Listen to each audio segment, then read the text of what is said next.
अब परमात्मा कहा करते थे कि भी गुरु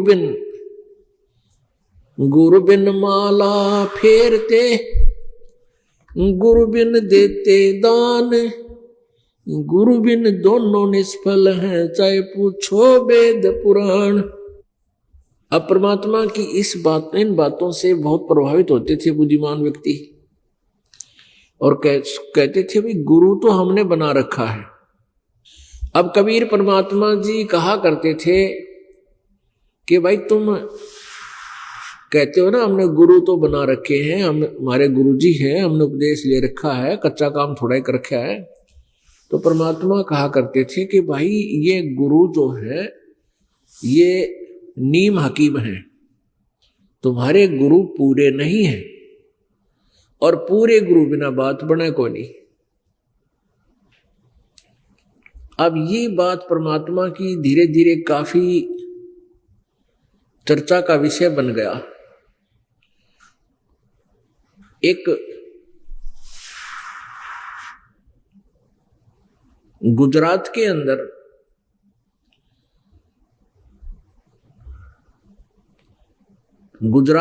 एक भरूच शहर है, भरूच डिस्ट्रिक्ट,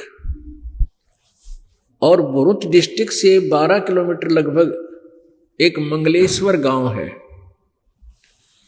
और वहां पर ये नर्मदा नदी एक टापू बना देती है। जमीन का एक 800-900 एकड़ का जो क्षेत्र है उसके चारों तरफ से यानी दोनों तरफ से जाके आगे मिल जाती है, उसको अपने घेरे में डाल रखा है, उसको टापू बोलते हैं। तो उसके अंदर 30-40 घरों का गांव था। पहले छोटे छोटे झोपड़ियां होया करती थी और जल का आसरा लेकर ही वो वहां रहा करते थे। तो उसके अंदर उस टापू में अर्थात 800-900 एकड़ जो जगह थी वहां पर 30-40 घरों का एक गांव था और उसमें जीवा दत्ता नाम के 2 ब्राह्मण भाई रहा करते थे और भी ब्राह्मण परिवार थे उसमें। अब वो जीवा और तत्वा, उसको दत्ता भी बोल देते हैं, तय को दय भी बोल देते हैं। तो हम संत लैंग्वेज में जीवा और दत्ता बोलते हैं। वो बहुत परमात्मा के चाहने वाले थे। परमात्मा की चाह के अंदर वो इतने मगन थे कि जगह जगह जाते थे, संतों के सत्संग सुना करते थे। अब जहां भी वो जाते थे तो ये बताया जाता था कि गुरु बिन मोक्ष नहीं हो सकता, और फिर ये भी कहते थे कि पूरा गुरु हो, क्योंकि परमेश्वर कबीर जी से भयभीत होकर के वो सभी संत मंडलेश्वर ब्राह्मण ऋषि ये शब्द भी कहने लग गए थे कि भाई गुरु पूरा हो, पूरे बिना बात बने कोई नहीं। और अपने आप को फिर पूरा सिद्ध करने के लिए बहुत से उदाहरण दिया करते थे। तो जीवा दत्ता जी दोनों भाई परमात्मा की प्राप्ति के लिए मोक्ष कराने के उद्देश्य से संतों के पास जाते, उनके विचार सुनते और सभी ये शब्द बोलते, यही वचन कहते कि गुरु बिन मोक्ष नहीं और गुरु पूरा हो। तब उन दोनों भाइयों ने सोचा भी जहां भी जाते हैं, जिस भी ऋषि महर्षि के संत के मंडलेश्वर के गुरु के ब्राह्मण के वचन सुनते हैं, हमने तो वो सारे अच्छे लगे हैं। यानी प्रत्येक संत ज्ञान देता है, भगवान की चर्चा करता है, हमें तो सभी अच्छे लगते हैं। लेकिन ये पहचान हम कैसे करें कि इनमें पूरा कौन सा है? सभी अपने आप को पूरा बताते हैं, इनकी वे ऑफ वर्शिप भिन्न भिन्न है, इनके ज्ञान में भी अंतर है। तो ये कैसे निर्णय करें कि गुरु पूरा है? तो उन्होंने सोचा भी देखो मनुष्य जीवन बार बार मिला को नहीं, क्योंकि ज्ञान जो सत्संग सुनाया जाता है, जो जहां भी कोई सुनाता है, तो यही कहते हैं कि मानुष जन्म बार बार प्राप्त नहीं होता। 84 लाख योनियों के अंदर धक्के खाकर दुख उठा करके एक बार मानव शरीर प्राप्त होता है, और मानव शरीर प्राप्त करके परमात्मा की भक्ति नहीं की तो जीवन व्यर्थ हो जाता है। तो पुण्यात्मा जो होती है उनकी छोटी सी बात ही बहुत ज्यादा चुभ जाती है, वो भयभीत हो जाते हैं, हे भगवान क्या होगा यदि अब के मोक्ष नहीं हुआ तो ना जाने कितनी बार कुत्ते गधे सुअर की योनियां प्राप्त करनी पड़ेंगी। इस दृष्टिकोण से इस मानव जीवन को सफल करने के उद्देश्य से जीवा और दत्ता ने अपने आप सोचा कि हे भगवान हमें पूरा गुरु मिलाओ। हम पूरे गुरु को समझ नहीं पा रहे हैं, कैसे पहचान करें। तो उन्होंने आप पर एक डिसीजन ले लिया, एक वट वृक्ष की यानी बड़ की एक सूखी लकड़ी वह नीचे पड़ी थी टूटी हुई काफी दिनों से, उसको उठा के अपने आंगन में जैसे पौधा लगाया करे, जो बना के गड्ढा खोद के और उसमें लगा दी, वह गाड़ दी वो सूखा खूंड। और फिर उन्होंने के विचार किया कि इस सूखे खूंड में,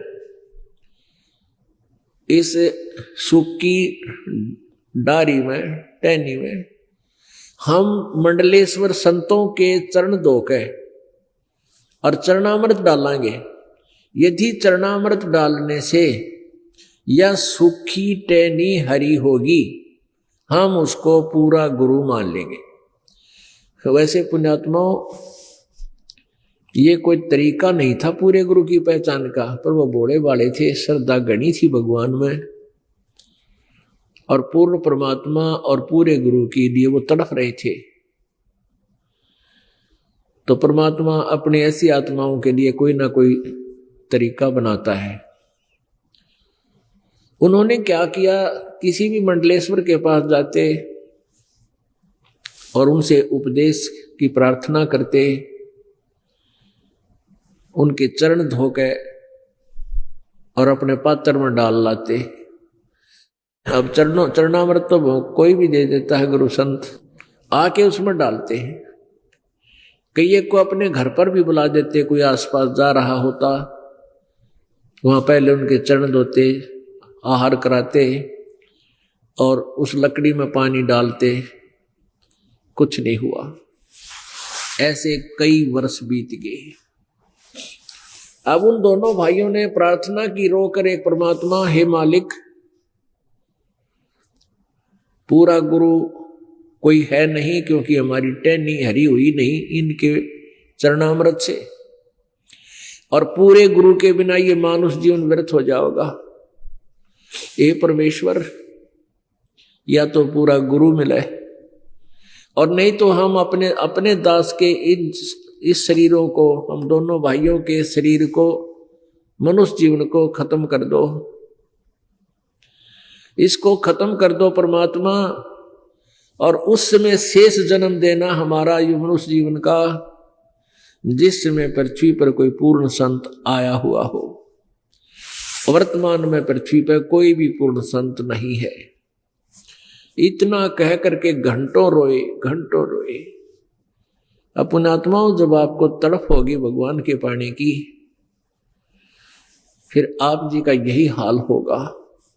परमात्मा पाने के लिए राजाओं ने राज त्याग दिया और शरीर का कोई ध्यान नहीं दिया, कठिन से कठिन तप किए। ऐसे ही जीवा दत्ता वह युगन युगन के युगा से वो पहलवानी यानी भक्ति करते हुए आ रहे थे, और उस भक्ति ने फिर अंगड़ाई ली पिछली पुण्य ने, और बहुत तड़पते 6 महीने तक लगभग फिर रोते रहे, ए भगवान या तो ये शरीर छूट जा या कोई संत मिलाओ मालिक। एक दिन क्या हुआ, परमेश्वर कहते हैं, 100 छिद्र मैं करूं अपने जन के काज, गोता मारू स्वर्ग में जा बैठूं पाताल। कह कबीर ढूंढता फिरूं अपने हीरे माणिक लाल। वो लाल को ढूंढने के लिए मालिक वहां पहुंच गए। दोपहर के समय उनकी उस झोपड़ियों में यानी उसकी गली में चले जा रहे हैं। अब जीवा बाहर आया। जीवा ने देखा कि एक संत आ रहा है। उसने अपने भाई से जाकर कहा कि भाई एक संत आ रहा है, आपकी आज्ञा हो तो उसे बुला लाऊं। अब दत्ता ने कहा कि भाई आपने देख लिया, मंडलेश्वरों को भी देख लिया हमने, इनके पास कुछ नहीं है और क्यों जख्म नया करे और कई दिन रोना पड़ेगा, कुछ ना पावे इनके पास। अब वो क्या देखा कि वो परमात्मा उनके गली के उनके घर के आगे से आगे को चले गए, जैसे किसी का घर पूछ रहे हो, ढूंढ रहे हो।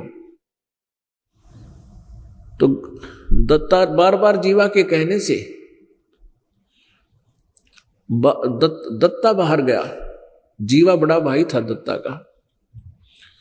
दत्ता ने बार बार कहा जीवा आपकी आज्ञा हो तो मेरा ऐसा दिल करे है इस संत ने बुला लाऊं मैं। अब जीवा ने कहा भाई कोई बात नहीं, अब तेरी इच्छा है तो ले आ, मैं क्यों मना करूं तुझे, देख ले। वो वापस गए तो परमात्मा फिर वापस आ रहे हैं उनके घर की तरफ, वापस जैसे घर गांव से बाहर जाने वाले हों। तो दत्ता ने जाके चरण पकड़ दिए और कहा परवरदिगार ये दास की झोपड़ी है, एक बार दर्शन दो, पवित्र करो दास की कुटिया को।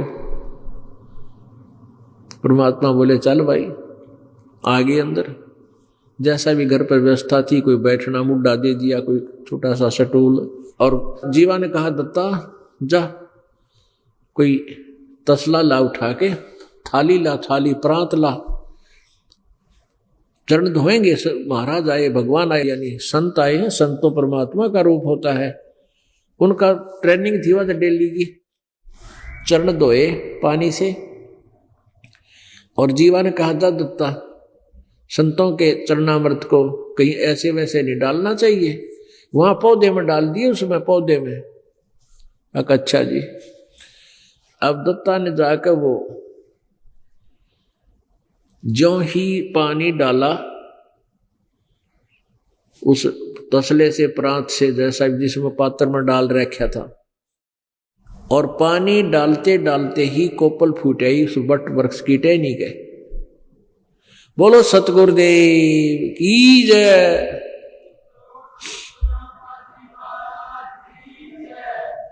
अब दत्ता ने आवाज लगाई जीवा दौड़ के आना, जीवा जल्दी आ। जीवा गया। क्या देख भगवान आ गए, आज जिसकी चाह थी वो मिल गया हमारे को।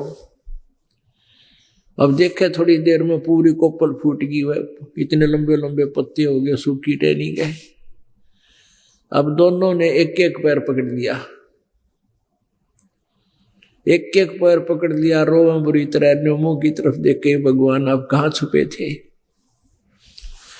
हे परमात्मा आप कहाँ छुपे थे, हमने तो सोच लिया था कि ये जीवन बर्बाद होगा और यही प्रार्थना करते थे भगवान या तो इस जीवन हमारा अंत कर दे, इस मनुष्य जीवन का, फिर दे देना जीवन, फिर जन्म देना मालिक जब कभी परम संत यहाँ आए हों। हमने सोच लिया था इस पृथ्वी पर कोई संत नहीं रहा। परमात्मा ने कहा कबीर जी ने कि भाई बच्चा, अगर पृथ्वी पर संत ना होगा इसमें आग लग जाएगी, यहां रह नहीं सकता प्राणी। ये तो संत यहां मैं रखता हूं एक आध अपना भक्त प्यारी आत्मा या स्वयं आता हूं, जिससे पृथ्वी पर बैलेंस बना रहता है। और बेटा जब पृथ्वी पर संत नहीं होगा तो इसमें आग लग जाएगी, पूरी पृथ्वी कट कर मर जाए, आपस में इतना बुरा हाल हो जाएगा। तब उन्होंने कहा कि हे परमात्मा, हमने तो आपकी बहुत इंतजार करी, आप नहीं आते तो हम 6 महीने और ज्यादा जीवित रहते, क्योंकि सूख के काटा हो गए थे और उनका जो है बुरा हाल था। अब दोनों ने उपदेश लिया। अब उपदेश लिया, ज्ञान सुना, सबसे न्यारा ज्ञान और सबसे न्यारा भगवान। उस ज्ञान से परमात्मा आते रहे, उनको ज्ञान सुनाते रहे, आते रहे, ज्ञान सुनाते रहे। कुछ दिनों में वो ज्ञान से परिपक्व हो गए। वो उस ज्ञान को फिर सुनाने लगे अपने ब्राह्मण वर्ग में। अब ब्राह्मण वर्ग तो राम और कृष्ण तो परमाने को नहीं, शिव जी तो ज्यादा किसी की सुने नहीं, भैरव भूत की भी पूजा करवावे। अब उन्होंने पूछा भी तुमने गुरु कौन बना लिया? ऐसा नास्तिक जो ब्रह्मा विष्णु महेश से भी अलग कोई भगवान बताता है। तो उन्होंने बताया कि बनारस में, काशी में हमारे यानी परमात्मा ही आए हुए हैं, वो पूर्ण ब्रह्म है, पूर्ण परमात्मा है। कबीर जी, परमात्मा आएंगे तुम्हें मिलवाएंगे। तो परमेश्वर फिर आगे अपने भक्तों को संभालने के लिए जीवा दत्ता ने गांव वालों से कहा कि आ जाओ, आज भगवान आए हैं। अब ज्ञान तो सुना नहीं, शुरू से ही पूछने लगे तू कौन है, तेरी जाति क्या है? वो ब्राह्मण लोग बोले तूने हमारे भाइयों को, हमारे धर्म के लोगों को मिसगाइड कर दिया है, तू मुसलमान है या क्या है? परमात्मा ने कहा जात ना पूछो संत की, पूछ लीजिए ज्ञाने, मोल करो तलवार का, पड़ी रहने दो म्याने। लेकिन नहीं माने। परमात्मा ने कहा भी मैं जुलाहा हूं और कबीर मेरा नाम है और काशी में रहता हूं। वैसे मेरा मूल ठिकाना सतलोक है। अब सतलोक उन न सुना नहीं कदे, वो सतलोक न समझ के कहने लगा अच्छा धानक है, तू धानक है? कहाँ पक्का धानक हूं भाई, सारी सृष्टि की रचना बनाने वाला भी मैं ही धानक हूं और कपड़े बुनने वाला यहां पर भी मैं धानक हूं। सब उठकर चले गए। फिर उनका एक मीटिंग हुई, पंचायत हुई। कहने लगे भाई जीवा दत्ता को जाति से डाल दो, ये तो धानक का चेला बन गया, इसने तो हमारे जाति का नाश कर दिया, एक शूद्र का चेला बन गया, हम कहाँ मुंह दिखाएंगे। उन्होंने कर दिया फैसला, सुना दिया फरमान कि जीवा और दत्ता का आपस में भाईचारा बंद, ओका पानी बंद और कोई नहीं बात करे इनकी। इनते सब जगह चिट्ठी लिख कर भेज दी। अब दोनों बहुत दुखी हो गए। लेकिन ज्ञान ऐसा है परमात्मा का, सारा संसार रुष्ट हो जावे, ये मार्ग नहीं छूट सकता। फिर वो माल थे मीराबाई की तरह, युगन युगन के माल थे, पहलवान थे, और माल वही हो जो सबने ढा दे। तो उनको कोई यूं तो हुई कोई होता गया गलत, फिर कोई बात ना, परमात्मा चाहिए हमने, वो मिल गया। फिर क्या हुआ कि जीवा के लड़का था और दत्ता के लड़की, दोनों विवाह योग्य हुए। अब कोई ब्राह्मण हाथ टेकन दे नहीं, बालका का ब्याह क्यों करें। परमात्मा आए, चिंता व्यक्त की कि प्रभु ऐसे ऐसे समस्या आ गई हमारे सामने। वैसे तो आपके दास समर्पित हैं, आपके बच्चे भी ज्ञान को समझ चुके हैं, ऐसी तो कोई बात ही नहीं है, हमारे बिना ब्याह रह जाएंगे तो भी कोई दिक्कत नहीं हमने। आपके ज्ञान से हमें प्राप्त ज्ञान हो गया, पता लग गया कि 1 लाख पूत 1.25 लाख नाती, उस रावण का दीवान बाती। इस वंश चला के देख ले, 1 लाख बेटे थे रावण का, को दीवा लावणी अभी कोई ना वंश शेष रहा नहीं, या तो सब ने जाना है। लेकिन इन लोगों ने हमारे साथ बुरा कर दिया, इन ब्राह्मणों ने हमारी होका पानी बंद, भाईचारे से हम अलग कर दिए। हमारे बच्चों के रिश्ते भी ये नहीं लेते, ना करते। परमात्मा बोले तुम एक काम करो, जगह जगह जाके कह दो भाई या तो हमारे बच्चों का ब्याह करवाने दो, और नहीं होने देते हो तो हम इन दोनों बच्चों की शादी कराएंगे आपस में। जीवा का लड़का दत्ता की लड़की, इन दोनों का ब्याह आपस में करेंगे हम, और क्या करें। अब उन्होंने ऐसा ही एक प्रोपगंडा फैला दिया। अब ब्राह्मणा की फिर पंचायत हुई, भाई यू जमाना नाश हो गया, बाण भाई का ब्याह होगा कि तुम मुंह दिखावांगे। उनकी पंचायत होगी। कहने लगे, अब के विचार किया कि भाई लड़का लड़की का के दोष है, गलती तो उन दोनों ने कम्या की है, तो हम ये तो अलाउड कर दो भाई लड़की और लड़कियां की ब्याह अन्य स्थान पर हो सकता है। तो उन्होंने कहा कि ऐसे नहीं भाई, फिर तो कोई ब्याह ना करे उनका, तुम नो करो, लड़के और लड़की ने गोद ले लो और फिर हम ब्याह करेंगे। तो वो आए सारे इकट्ठे हो गए कि खबरदार जो तुमने आपस में ऐसा दीन भ्रष्ट किया तो, और ये लड़के लड़की तो हमारे हैं, ये लड़का लड़की हमें दो, हम इनको गोद लेते हैं, हम शादी करेंगे इनकी कितना करें ढंग से, तुमने इससे कोई लेना देना नहीं। वो बोले ठीक से ले जाओ तेरे लड़का लड़की ने। वह समस्या भी हल कर दी, ब्याह ली भी परमात्मा ने। उन आप पे ब्याह कराया दोनों बच्चों का, वह सर दर्द भी हटा दिया, ब्याह का खर्चा भी ना होया। तो फिर थोड़े दिन वो सीधे हो गए, ज्ञान समझ मान ला गया धीरे धीरे, क्योंकि वो बच्चे जहां गए उन्होंने भी ज्ञान समझाया। फिर वो सारा काम सेट हो गया, बच्चे भी उनको दे दिए और परमात्मा की भक्ति भी उस नगरी में तकरीबन करने लगे। अब जो वो सूखे टहनी बट के वृक्ष में जरनामृत डाला था टहनी में, वो एक पेड़ बन गया पूरा, और वो पेड़ आज भी विद्यमान है। 600 वर्ष हो गए उसने, वो पेड़ आज भी विद्यमान है।